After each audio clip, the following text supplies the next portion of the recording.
नमस्कार दोस्तों, स्वागत है एक बार फिर से आपका हमारे YouTube चैनल पर। आज हम आपको ऐसे जीव के बारे में बताने वाले हैं जो समुद्र की गहराइयों में रहता है और जिसे अष्टबाहु के नाम से भी जाना जाता है। तो चलिए दोस्तों, वीडियो शुरू करते हैं। अष्टबाहु यानी ऑक्टोपस मोलस्का संघ का एक समुद्री प्राणी है। इस रात्रिचर जीव को डेविल फिश भी कहते हैं। इसी संघ में घोंगा, सीप, शंख इत्यादि जीव भी हैं। अष्टबाहुओं की गणना शीर्षपाद वर्ग में की जाती है। शीर्षपाद वर्ग के जीवों की अपनी कुछ विशेषताएं हैं जो अन्य चूर्ण प्रावरों यानी मोलस्कों में नहीं पाई जाती। मुख्य विशेषताएं निम्नलिखित हैं। उनके शरीर की रचना तथा संगठन अन्य जातियों से उच्च कोटि की होती है।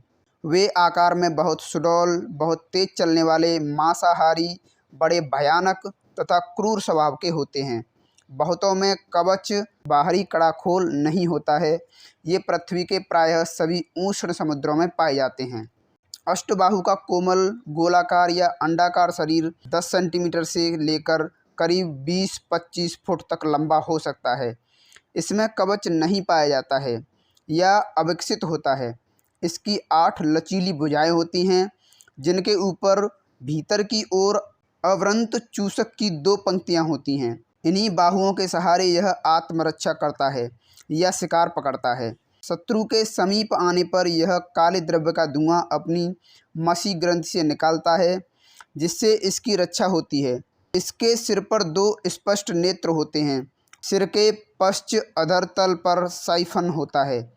चीन और इटली में इसका भोज्य पदार्थ के रूप में प्रयोग होता है। सभी अष्टबाहु जहरीले होते हैं, परंतु सिर्फ नीले छल्ले वाले ऑक्टोपस का विष ही मनुष्य के लिए घातक होता है। यहाँ तक कि इसे दुनिया के सबसे विषधर जीवों में से एक माना जाता है। अष्टबाहु दुनिया का सबसे बुद्धिमान अकशेरुकीय जीव माना जाता है। समुद्री जलचर विशेषज्ञों के एक दल ने अपने शोध के दौरान 2000 से अधिक अष्टबाहु का अध्ययन किया। इस दल का नेतृत्व करने वाले विशेषज्ञ ने बताया कि अष्टबाहु अपने पहले 3 जोड़ी टेंटिकल का इस्तेमाल चीज़ों को पकड़ने में करता है। इसे इस तरह कह सकते हैं कि अष्टबाहु अपने अगले 6 टेंटिकल को हाथ और सबसे पीछे वाले 2 टेंटिकल को पैर की तरह इस्तेमाल करता है। अष्टबाहु की पकड़ उसकी देखने की शक्ति से जुड़ी होती है। जब अष्टबाहु की एक आंख कमज़ोर होने लगती है तो उसकी दूसरी तरफ की बाहें उसका सहारा बनती हैं। सामान्यतः अष्टबाहु को समुद्र का भयंकर जीव कहते हैं। उत्तरी समुद्रों में तल पर अधिकतर रहता है। इसमें 8 लंबी लंबी मांसल बाहुएं या भुजाएं होती हैं। इसी से इस प्राणी का नाम अष्टबाहु भी पड़ा है। सामान्यतः अष्टबाहु की 2 विपरीत भुजाओं के सिरों के बीच की दूरी 12 फुट और प्रशांत सागरीय भीम अष्टबाहु की 30 फुट तक होती है। इसके मुख के चारों ओर एक बहुत बड़ी कीप यानी फनेल के समान गड्ढा होता है जिसका मुख प्रावार के भीतर तक चला जाता है। बाहुएं आपस में झिल्ली से जुड़ी होती हैं। इसके भीतर तल पर बहुत से वृत्ताकार चूसकों की 2 पंक्तियां होती हैं। इन चूसकों द्वारा अष्टबाहु चट्टानों से बड़ी मजबूती से चिपका रहता है और अन्य समुद्री जंतुओं को एक या अधिक बाहुओं से प्रबलता से पकड़ लेता है। जुड़ी हुई बाहुएं भी पकड़ने का काम करती हैं। मुख में एक दंतीली जिह्वा भी होती है। अष्टबाहु मांसाहारी होते हैं। बहुत से अष्टबाहु एक साथ रहते हैं और अपने लिए पत्थरों या चट्टानों का एक आश्रय स्थल बना लेते हैं।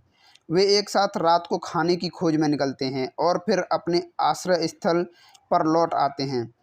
मोती के लिए डुबकी लगाने वाले गोताखोर या समुद्र में नहाने वाले बहुधा इनकी शक्तिशाली बाहुओं और चूसकों के फंदों में पड़कर घायल हो जाते हैं।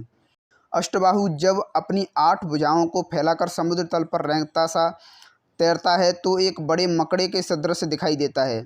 इसका पानी में तैरकर एक स्थान से दूसरे स्थान तक जाना भी बड़े विचित्र ढंग से होता है। तैरते समय अष्टबाहु अपने कीप से मुंह से बड़े बल से पानी को बाहर फेंकता है और इसी से जेट विमान की तरह पीछे की ओर चल पाता है। साथ ही उसकी 8 बाहुएं जो अब पाँव का कार्य करती हैं उसे इसी तरह बढ़ने में सहायता पहुंचाती हैं। इस प्रकार वह सामने देखता रहता है और पीछे हटता रहता है। इसका तंत्र और आँखें इसी वर्ग के अन्य प्राणियों की तुलना में अधिक विकसित होती हैं। संतुलन तथा दिशा बताने वाले अंग, उपल कोष्ठ और घ्राण तंत्र का भी सिर पर पाई जाती हैं।